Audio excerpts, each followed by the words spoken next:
اعوذ باللہ من الشیطان الرجیم بسم اللہ الرحمن الرحیم یا ایہا الذین آمنوا ان من ازواجکم و اولادکم عدوا لکم، اے ایمان والو، تمہاری کچھ بیویاں اور تمہارے کچھ بچے تمہارے دشمن ہیں۔ یہ بات اللہ تبارک و تعالیٰ کی ہر بات حق ہے، اس کا ہر ارشاد حق ہے، لیکن انسان کو بعض احکام میں تعجب ہوتا ہے۔ یہ ایسے رشتے ہیں جن سے انسان کو فطری محبت ہوتی ہے، بیوی اور اولاد اور ماں باپ، ان کے درمیان فطری محبت کا رشتہ ہوتا ہے۔ یہ ایک دوسرے کا بھلا چاہتے ہیں، ایک دوسرے سے محبت کرتے ہیں، ایک دوسرے کی تکلیف کو برداشت نہیں کرتے، لیکن اللہ تبارک و تعالیٰ ارشاد فرما رہا ہے کہ تمہاری کچھ بیویاں اور تمہاری کچھ اولادیں تمہاری دشمن ہیں۔ اب اس بات کو سمجھنا بڑا ضروری ہے کہ وہ دشمنی کیا ہے۔ اصل میں بات یہ ہے کہ یہ بعض دفعہ اس طرح ہوتا ہے کہ یہ محبت کے روپ میں دشمنی کر رہے ہوتے۔ بندے پر سب سے پہلا حق اس ذات کا ہے جس نے اس کو پیدا فرمایا ہے،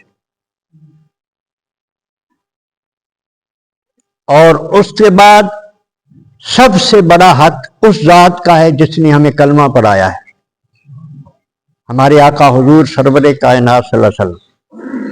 ان کا ہم پر سب سے بڑا حق ہے، اور اللہ کا ہمارے اوپر حق یہ ہے کہ ہم اس کی عبادت کریں اور اس کے احکامات کو من و عن مانیں اور اس پر عمل پیرا ہو جائیں۔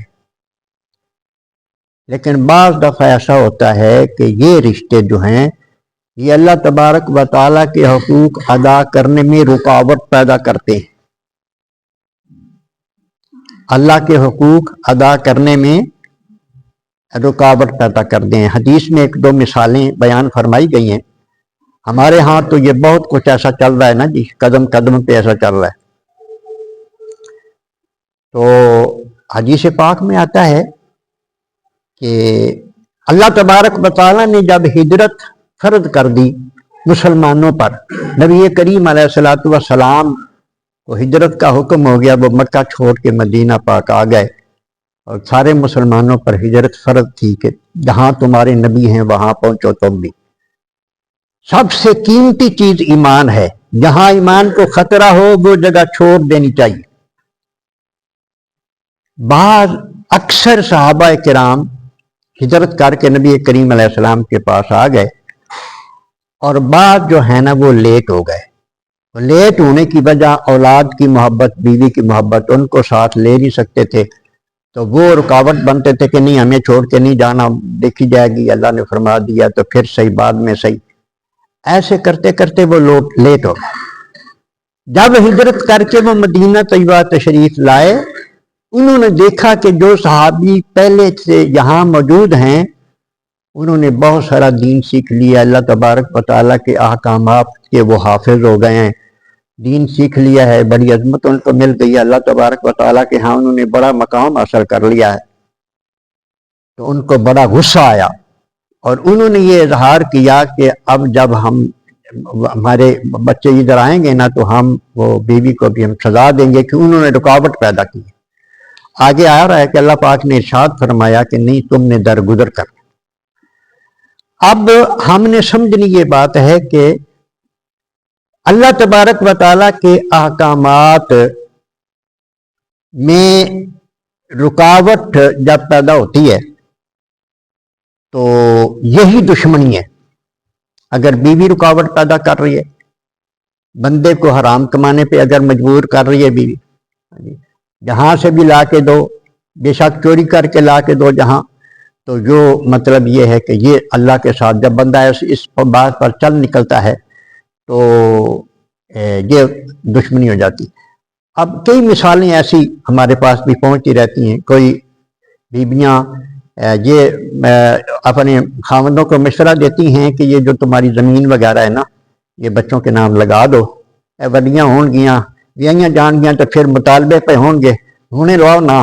بیویاں یہ کہتی ہیں، میرے پاس بالکل یہ مصدقہ ہے، ہاں جی ثبوت ہیں۔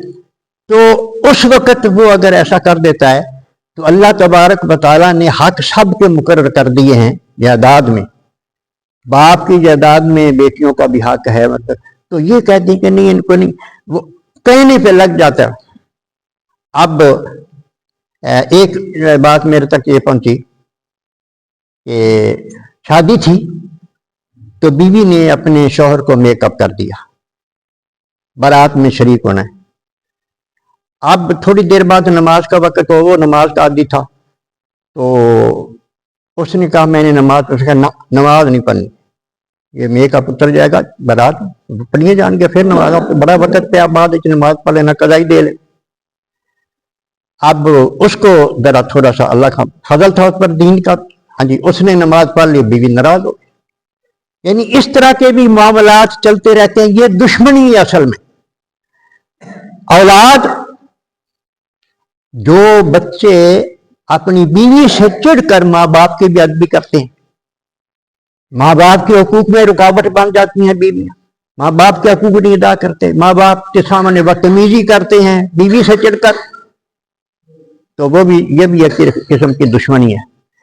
بس سمجھنے کا مسئلہ یہ ہے کہ وہ ہر چیز، وہ ہر رشتہ جو اللہ اور اللہ کے رسول کے راستے میں اس کے احکام پر عمل کرنے سے رکاوٹ بن گئے، اس کو آپ نے لات مارنی، پھر آپ بچ سکتے ہیں۔ اور ارشاد فرما دیا کہ فَاحْذَرُوهُمْ، اللہ فرماتا ہے ان سے ہوشیار رہو، ایسی بیویوں سے۔ اور یہ ساری بیویاں کو نہیں فرمایا، فرمایا بعض بیویاں اور بعض اولاد۔ بعض بیویاں تو یہ کہتی ہیں کہ تم اللہ کے راستے پہ چلو ہماری خیر ہے۔ ایک پولیس والا تھا، میں بالکل ان کو جانتا ہوں، میرے وہ پیر بھائی ہیں، وہ بہت بڑا افسر تھا پولیس۔ تو جب اس کو سمجھ آئی، اللہ والوں کی صحبت میں بیٹھا، اس کو سمجھ آئی، بہت رشوت خور تھا، وہ خود بتاتا ہے، خود اس نے بات سنائی، اس نے توبہ کر لی کہ اب میں رشوت نہیں لوں گا۔ تو اس نے گھر بتایا اہلیہ کو کہ میں اب تمہیں ذرا تنگی دیکھنی پڑے گی، رشوت کے ذریعے سارا ہمارا کام چلتا تھا، تو اب میں نے توبہ کر لی ہے، اللہ والوں کی صحبت میں بیٹھا ہوں، مجھے سمجھ آ گئی ہے۔ انہیں کہا میں خدا دا شکر ادا کرنی، میں خدا دا شکر ادا کرنی، تو سانو پکھا بھی رکھیں گا تو میں پھر بھی تیرا بھی شکر ادا کراں گی کہ تینوں سمجھ آ گئی، اسی رکی سکی بھی کھا کے گزارا کر لواں گے، تو میں تو کدوں دی چاہیے سا کہ تو سانو بھی حرام پہ کھوانا، تے آ بھی تے دو دھکا بالن پہ بنا۔ تو ایسی بھی بیویاں ہوتی ہیں، مطلب ساریاں ایسی نہیں ہوتی، کچھ ٹھیک بھی ہوتی ہیں۔ اور اللہ تبارک و تعالیٰ نے گھر بسانے کے لیے ہمیں سبق کیا دیا ہے، وَإِن تَعْفُوا، اور اگر تم درگزر کرو، وَتَصْفَحُوا، اور اگر تم اصلاح کر لو، وَتَغْفِرُوا، اور تم انہیں معاف کر دو، فَإِنَّ اللَّهَ غَفُورٌ رَحِيمٌ، تو اللہ پاک بخشنے والا ہے، رحم فرمانے والا ہے۔ یعنی ان کی ان زیادتیوں کے باوجود بس صرف یہ کرنا ہے کہ ان کی غلط فرمائش کو ٹھکرا دینا ہے، ایسی فرمائش جو اللہ رسول کے حکم سے ٹکراتی ہے اس کو ٹھکرا دینا ہے، ویسے ان کو سزا نہیں دینی، ان کو پیار محبت سے سمجھا لینا ہے، درگزر کرنا ہے، عفو درگزر کرنا ہے، تو اللہ تبارک و تعالیٰ بھی بخشنے والا اور مہربانی فرمانے والا ہے۔ اللہ سمجھنے کی توفیق عطا فرمائے۔